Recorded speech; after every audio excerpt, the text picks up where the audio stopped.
सहनाववतु सहनौ भुनक्तु सह वीर्यं करवावहै तेजस्विनावधीतमस्तु मा विद्विषावहै। ओम शांति शांति शांति। उपनिषद सार की कक्षा में आप सभी का हार्दिक स्वागत है, अभिनंदन है। पिछली कक्षा में हमने चर्चा की थी जब 6 ऋषियों का जो प्रसंग चल रहा है प्रश्नोपनिषद में, और यह प्रश्न किया था कि कुतोहा वा इमाः प्रजाः प्रजायन्त इति। उसी संदर्भ में ऋषि ने चर्चा की कि यह सारा संसार परमात्मा ने दो के मतलब जोड़े के रूप में बनाया है। उसने सा मिथुनम उत्पादेते रयिम च प्राणम च, रयि और प्राण की चर्चा की थी। और उसके बाद कहा कि आदित्यो हा वै प्राणो रयिरेव चंद्रमा रयिर्वा एतत् सर्वम यन् मूर्तम च तस्मान मूर्तिरेव रयि कहा था। और इसके बाद बात आई थी कि अथादित्य उदयन यत् प्राचीन दिशम प्रविशति तेन प्राच्यान प्राणान रश्मिषु सन्निधत्ते यद दक्षिणाम यद प्रतीचिम यद उदीचिम यदधो यदूर्ध्वम यदंतरा दिशो यत् सर्वं प्रकाशयति तेन सर्वान प्राणान रश्मिषु सन्निधत्ते। कहा कि रात्रि के अनंतर, रात्रि के बाद उदय होता हुआ जो सूर्य है, अथ आदित्य उदयन यत प्राचीम, जो सूर्य है, यत प्राचीम दिशम, जो पूर्व दिशा में प्रविशति प्रवेश करता है, तेन प्राच्यान प्राणान, उससे पूर्व दिशा के प्राणों को रश्मिषु अपनी किरणों में सन्निधत्ते धारण करता है। और उसी प्रकार यत दक्षिणाम, जो दक्षिण दिशा को, यत प्रतीचीम, जो पश्चिम दिशा को, यद उदीचीम, जो उत्तर दिशा को, यत अधा, जो नीचे लोकों को, यत ऊर्ध्वम, जो ऊपर के लोकों को, यत अंतरा दिशा, जो दिशाओं के बीच भागों अर्थात कोणों को, ऊपर के लोकों को और कोणों को, यत सर्वम, जो अन्य सबको प्रकाशयति प्रकाशित करता है, तेन सर्वान प्राणान, उससे समस्त प्राणों को अर्थात संपूर्ण जगत के प्राणों को रश्मिषु सन्निधत्ते अपनी किरणों से धारण करता है। इस मंत्र में विशेष रूप से कहा कि संपूर्ण प्राणियों के जो शरीरों में जीवनी शक्ति है, चाहे कीट पतंग हो, पशु पक्षी हो या मनुष्य हो, सबके अंदर जो जीवनी शक्ति है, उस जीवनी शक्ति, उसके साथ जो सूर्य का संबंध इसमें दिखलाया गया है, जीवनी शक्ति के साथ सूर्य का संबंध दिखलाया गया है। भाव यह है कि रात्रि के बाद जब सूर्य का उदय होता है तो पूर्व दिशा में अपना प्रकाश फैलाता है। उषा काल में जब प्रकाश का हम दर्शन करते हैं तो प्रकाश के दर्शन मात्र से ऊर्जा का संचार होता है।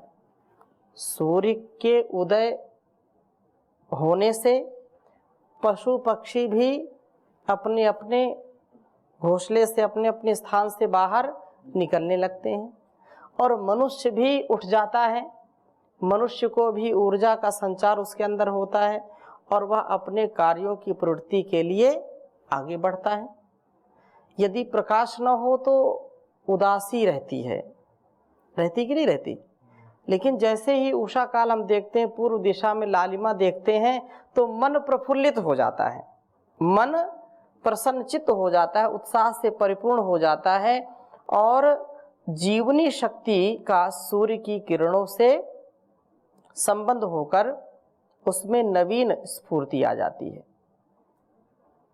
उसी प्रकार जिस प्रकार से जिस दिशा में जहाँ जहाँ सूर्य अपना प्रकाश फैलाता है वहाँ वहाँ प्राणियों को स्फूर्ति देता रहता है, अतः सूर्य ही समस्त प्राणियों का प्राण है।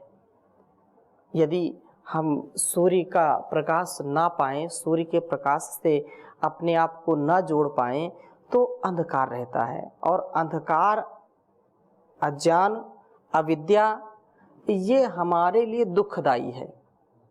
ठीक है, ये प्रकाश से तमसो माँ ज्योतिर्गमय, यही बात तो कही ना, असतो माँ सद्गमय तमसो माँ मृत्योर्मा अमृतम। ये हमारी परंपरा है कि हम अंधकार से प्रकाश की ओर जाते हैं। प्रकाश में पुरुषार्थ है, प्रकाश में पराक्रम है, प्रकाश में ही हमारे जीवन का उपक्रम होता है, हमारे जीवन की सद्गति हमको प्राप्त होती है। अंधेरे में कभी भी, अज्ञान में, अंधकार में, अविद्या में हमारी उन्नति नहीं हो सकती। ज्ञान के प्रकाश से जब हम आप्लावित होते हैं, ज्ञान के प्रकाश से जब हम स्वप्रकाशित होकर के, उल्लसित होकर के कार्य करते हैं, तो उसका परिणाम हमको मिलता है, स्फूर्तिदायक होता है प्रकाश। और अंधकार सुसुप्ति की ओर ले जाता है, प्रमाद की ओर ले जाता है, आलस्य की ओर ले जाता है। इसलिए जहाँ जहाँ सूर्य है वहाँ वहाँ स्फूर्ति है, वहाँ वहाँ उन्नति है, वहाँ वहाँ उत्थान है। इसलिए हम सूर्य की उपासना करते हैं। इसलिए सूर्य को क्या कहा है? देव कहा है। सूर्य देने वाला है, और सूर्य प्राणियों का भी प्राण है। प्रकाश संश्लेषण की क्रिया होती है, पौधे हरे भरे रहते हैं। यदि सूर्य न हो तो ये जो है हरित जो पेड़ पौधे ये भी नहीं होंगे, हरे नहीं होंगे, ऑक्सीजन नहीं होगी।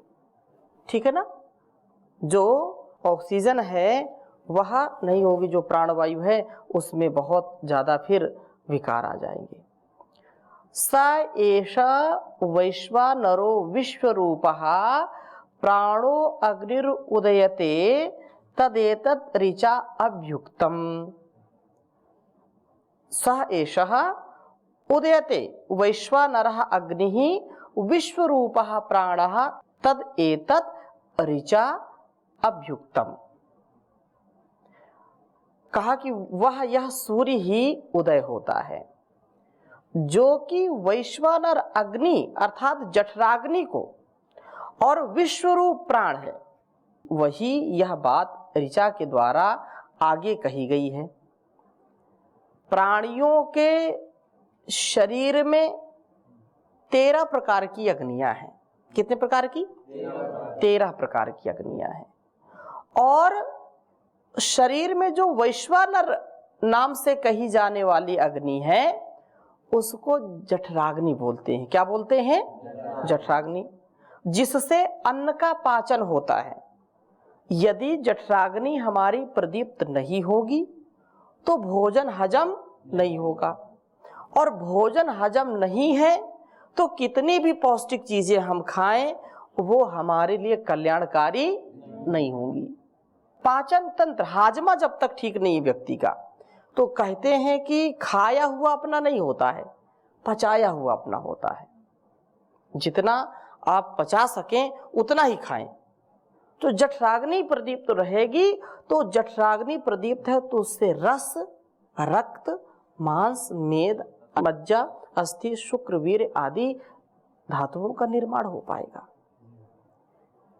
भोजन पकाते हैं आप, और यदि गैस या चूल्हा या ईंधन ठीक ठीक कार्य नहीं कर रहा, आप दिन भर पकाते रहो, भोजन पकेगा क्या? नहीं पकेगा। उसको उचित मात्रा में जो ईंधन है उसकी आवश्यकता है, उचित मात्रा में अग्नि की आवश्यकता है, तब जाकर के भोजन पकेगा। चावल बनाएंगे, सब्जी बनाएंगे, तो कम से कम इतनी अग्नि हो कि पानी में उबाल तो आ सके, पानी पक सके, तब जाकर के भोजन पकेगा। इसी प्रकार से जब पाचन हमारा ठीक होगा, अन्न का पचन होगा, तो वह सूर्य का ही अंश है, अतः सूर्य ही है जो प्राण, अपान, समान, व्यान, उदान इन 5 रूपों में विभक्त प्राण है। वह भी इस उदय होने वाले सूर्य का ही अंश है, अतः सूर्य ही है। यही बात यहाँ पर कही गई है कि विश्वरूपम हरिणम जात वेदसम परायणम ज्योतिरेकम तपंतम सहस्ररश्मिभिः सतधा वर्तमानः प्राणः प्रजानाम उदयत्येष सूर्यः। उसको ऐसे भी पढ़ सकते हैं, विश्वरूपम हरिणम जात वेदसम परायणम ज्योतिरेकम तपंतम सहस्ररश्मिः सतधा वर्तमानः प्राणः प्रजानाम उद्यतेश सूर्यः। कहा कि सूर्य के तत्व को जानने वालों का कहना है, जो सूर्य के स्वरूप को समझते हैं, उसके शक्ति को समझते हैं, उसके स्वरूप को समझते हैं, तो उन लोगों का क्या कहना है कि संपूर्ण रूपों में जो केंद्र जात वेदसम सर्वज्ञ पारायणम सर्वाधार ज्योति ही प्रकाशमय तपंता तपते हुए हरिणम किरणों वाले सूर्य को एकम अद्वितीयम एक कहा, अद्वितीय बतलाते हैं। एषः यह सहस्ररश्मि ही सहस्त्रों किरणों वाला सूर्य शतधा वर्तमानः सैकड़ों प्रकार से वर्तता हुआ प्रजानाम समस्त जीवों का प्राण होकर के उदयति उदय होता है। सब जीव जंतुओं का एक प्रकार से प्राण है। सूर्य तत्व को जानने वाले लोगों का यही सार है, उनका ये कहना है कि जो यह किरण जाल से मंडित अर्थात चारों ओर किरणों को बिखेरता हुआ, चारों ओर से किरणें जो बिखेरता हुआ मंडित हो रहा है, प्रकाशमय है और तप रहा है, तपता हुआ सूर्य विश्व के समस्त रूपों का केंद्र है। यदि प्रकाश ना हो तो हम रूप को भी नहीं देख सकते। हमारी जो आंखें हैं ना, इनमें भी क्या है, अग्नि है। इनमें क्या है, अग्नि है। और अग्नि के कारण ही, प्रकाश के कारण ही हम दूसरी वस्तुओं को देख पाते हैं। यदि इसमें प्रकाश ना हो, इसमें अग्नि तत्व ना हो, तो हम वस्तुओं को देख नहीं सकते, नहीं देख पाएंगे कभी भी। इसलिए जो कुछ भी आकृति हमको दिखाई पड़ती है, उसमें सूर्य तत्व का ही विशेष योगदान है, उसका सामर्थ्य। सभी रूप, रंग, आकृतियां सूर्य से उत्पन्न और प्रकाशित होते हैं। यह सविता ही सबका उत्पत्ति स्थान है और यही सबकी जीवन ज्योति का मूल स्रोत है। यह सर्वज्ञ और सर्वाधार है, वैश्वानर अग्नि और प्राण शक्ति के रूप में सर्वत्र व्याप्त है और सबको धारण किए हुए। यह सूर्य तो एक स्थूल रूप में बता रहे हैं, लेकिन सूर्य को भी जो शक्ति देता है, सूर्य को भी जो प्रकाश देता है, वो कौन है? वो परमपिता परमेश्वर है, परमात्मा है। वो प्रकाशकों का भी प्रकाशक है, उसी से सब कुछ चलता है। सूर्य हो, चंद्र हो, सब कुछ उसी में समाया है। तो ये एषः, यह जो है सहस्त्र रश्मि ही सैकड़ों हजारों किरणों वाला है, सर्वज्ञ सर्वाधार है, सबके अंदर शक्ति का धारण करने वाला है। समस्त जगत का प्राण रूप सूर्य एक ही है, इसके समान इस जगत में दूसरी कोई जीवनी शक्ति नहीं देता है। यह सहस्त्रों किरणों वाला सूर्य हमारे सैकड़ों प्रकार के व्यवहार सिद्ध करता है। बिल्कुल सत्य है। यदि सूर्य न हो तो हमारे व्यवहार भी स्थगित हो जाए, हमारे अंदर सामर्थ्य न हो, हम शक्तिहीन हो जाएंगे। जगत में जो भी उष्णता है, जो गर्मी है, गर्मी से ही सब कुछ है, और गर्मी नहीं है तो मामला गड़बड़।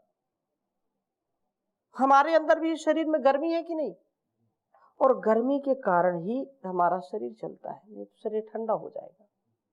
इस दृष्टि से ये कहा है कि सूर्य सैकड़ों प्रकार के व्यवहार, पाचन का व्यवहार हो या ब्लड सर्कुलेशन जो रक्त का प्रवाह है, 72,10,201 नसनाड़ियों में जो रक्त संचार चल रहा है, किसके कारण चल रहा है? गर्मी के कारण चल रहा है। किसी को चोट लग जाती है, चोट लग गई तो नस कट गई कहीं, और वो खून के थक के जम जाते हैं कि नहीं, और जम जाते हैं तो फिर उसमें फिर विकार भी उत्पन्न होता है। हाँ, यद्यपि बात ठीक है, प्रकृति की व्यवस्था है, यदि खून जमेगा नहीं तो सारा खून बह जाएगा, लेकिन ठंड से वो जम जाता है। वो रक्षा के लिए भी है, सुरक्षा भी होती है उससे। तो जगत में उष्णता और प्रकाश फैलाना, सबको जीवन प्रदान करना, ऋतुओं का परिवर्तन करना आदि हमारी सैकड़ों प्रकार की आवश्यकताओं को पूर्ण करता हुआ संपूर्ण सृष्टि का जीवन दाता प्राण ही सूर्य के रूप में उदित होता है। अर्थात सूर्य भी जड़ है, लेकिन सूर्य में भी जो शक्ति देने वाला है वो कौन है? वो जगत पिता है, वो परमात्मा है। बात समझ में आ रही? तो इस प्रकार यहां तक कात्यायन कबंधी के प्रश्नानुसार संक्षिप्त में यह बताया गया कि उस सर्वशक्तिमान पर ब्रह्म परमेश्वर से ही उसके संकल्प के द्वारा प्राण और रई के संयोग से इस संपूर्ण जगत की उत्पत्ति आदि होती है। इस प्रकार से प्राण शक्ति और रई शक्ति के संबंध में परमेश्वर की उपासना का प्रकार और उसका फल बतलाने के लिए अब दूसरी बात कह रहे हैं। दूसरी बात क्या कहा है? दूसरा यहाँ प्रकरण आरंभ हो रहा है। संवत्सरो वै प्रजापतिस् तस्यायने दक्षिणम चोत्तरम च तद्येहा वै तदिष्टापूर्ते कृत्यमित्युपासते ते चांद्रमसमेव लोकम अभिजयन्ते ता एव पुनरावर्तन्ते तस्मादेतत् ऋषयः प्रजा कामा दक्षिणं प्रतिपद्यन्ते एषाः वै रैर्यः पितृयाणः। बहुत सुंदर बात कही। संवत्सरा वै, ये जो संवत्सर है ना, संवत्सर मतलब जो 12 महीने, 12 महीने होते ना, 12 महीने का साल होता है। हाँ, तो ये जो 12 महीनों वाला काल है इसको संवत्सर कहते हैं। क्या कहते हैं? संवत्सर कहते हैं। तो संवत्सर ही प्रजापति है। तस्य अयने, उसके 2 अयन हैं, एक दक्षिणम और एक उत्तरम।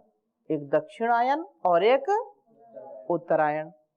वहां मनुष्यों में जो लोग निश्चय पूर्वक इष्टापूर्ते, जो केवल इष्ट और पूर्त कर्मों को ही कृतम करने योग्य कर्म मान करके सकाम भाव से उपासते हैं, उसकी उपासना करते हैं, उसका अनुष्ठान करने लगते हैं, ते चांद्र मसम, वे चंद्रमा के लोकम एवं लोक को ही अभिजयन्ते, जीतते हैं, और वे ही पुनः आवर्तनते, पुनः वहां से लौटकर आते हैं। तस्माद एते, इसलिए ये प्रजा कामा ऋषय, संतान की कामना वाले ऋषिगण दक्षिणम प्रतिपद्यन्ते, दक्षिण मार्ग को प्राप्त होते हैं।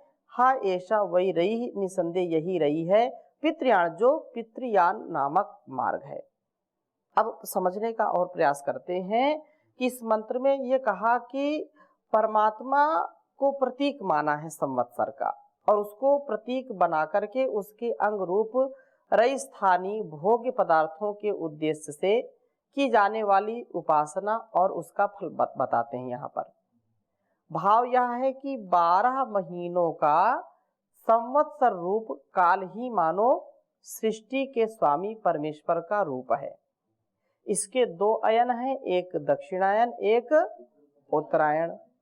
तो मानो इसके जो है जो दक्षिण और उत्तर दक्षिणायन के जो 6 महीने हैं और जिनमें सूर्य दक्षिण की ओर घूमता है, तथा ये मानो इसके दक्षिण अंग है, और उत्तरायण के 6 महीने ही मानो उत्तर अंग है, इसके उत्तर अंग तो प्राण है। इस विश्व के आत्मा रूप उस परमेश्वर का अंतर्यामी स्वरूप है। दक्षिण अंग रई अर्थात उसका बाह्य भोग्य रूप है।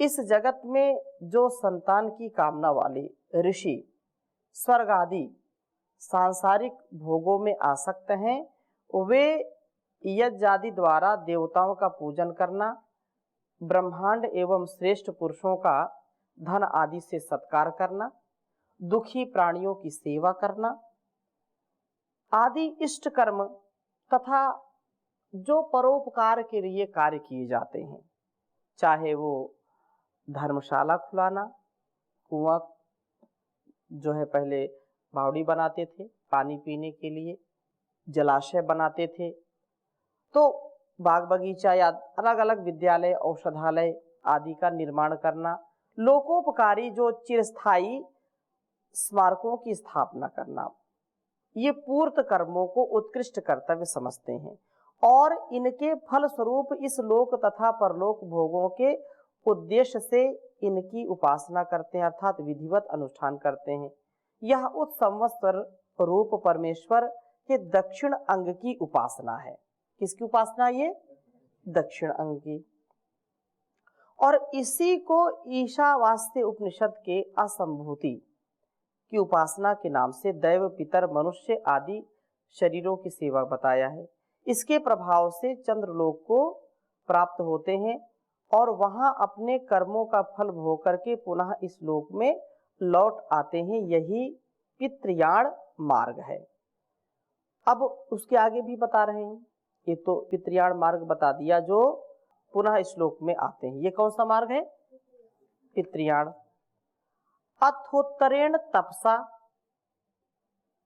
ब्रह्मचर्येण श्रद्धया विद्या आत्मन अन्विष्यादित्यम अभिजयन्ते एतद् वै प्राणानाम आयतनम एतद् अमृतम अभयम एतत् परायणम एतस्मान्न पुनरावर्तन्त इत्येषा निरोधस्तदेश श्लोकः।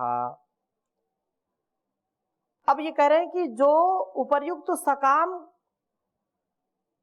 कर्म करने वाले उपासक हैं, जो सकाम कर्म करते हैं, अर्थात ये मैं विद्यालय बना रहा हूँ, ये औषधालय बना रहा हूँ, ये मैं प्याऊ लगवा रहा हूँ पानी पीने के लिए लोगों के लिए, तो ये क्या है? इससे मेरी यश कीर्ति बढ़ेगी, इससे मुझको पुण्य मिलेगा, इससे मुझको स्वर्ग की प्राप्ति होगी, इससे मुझको लोग शुभकामनाएं देंगे, आशीर्वाद देंगे। ये क्या है? ये सकाम कर्म है। क्या है ये? सकाम कर्म है। तो उपर्युक्त जो ये सकाम कर्म है, इससे उन उपासकों से भिन्न जो कल्याणकामी साधक हैं, वे इस सांसारिक भोगों की अनित्यता दुख रूपता को समझ करके इनसे सर्वथा विरक्त हो जाते हैं और वे श्रद्धा पूर्वक ब्रह्मचर्य का पालन करते हुए संयम के साथ त्यागमय जीवन बिताते हैं। अध्यात्म विद्या के द्वारा अर्थात परमात्मा की प्राप्ति कराने वाले किसी भी अनुकूल साधन के द्वारा सबके आत्म स्वरूप परब्रह्म परमेश्वर की निष्काम भावना से उसकी उपासना करते हैं। यह मानो वह संवत्सर रूप प्रजापति का उत्तर अंग की उपासना है। इसको यही बात जो संभूति की बात कही है ईशोपनिषद में, उसकी उपासना कहा। इसके उपासक उत्तरायण मार्ग के, जो उत्तरायण, एक तो दक्षिणायन पहले था जो सकाम था, और जो उत्तरायण है वो क्या है? वो निष्काम है। अपने इस मानवीय चेतना से नीचे न गिरना, अपितु देवत्व से युक्त हो जाना, अपितु अपने जीवन का सदुपयोग इस संसार के लिए करना, इस प्रकार से ये बात कही है। तो यह उत्तरायण मार्ग से सूर्य लोक में जाकर सूर्य के आत्म रूप पर ब्रह्म परमेश्वर को प्राप्त हो जाते हैं। यह सूर्य ही समस्त जगत के प्राणों का केंद्र है। यही अमृत अविनाशी और निर्भय पद है। यही परम गति है। इसे प्राप्त हुए महापुरुष फिर लौट करके आते नहीं, मोक्ष को प्राप्त हो जाते हैं। अर्थात उस परमात्मा की जो नित्य निष्काम भाव से उपासना करता है वो इस प्रकार से मुक्ति को प्राप्त हो जाता है। तो आगे और चर्चा करेंगे, आज यहीं पर विराम लेते हैं। ओम शांति शांति शांति।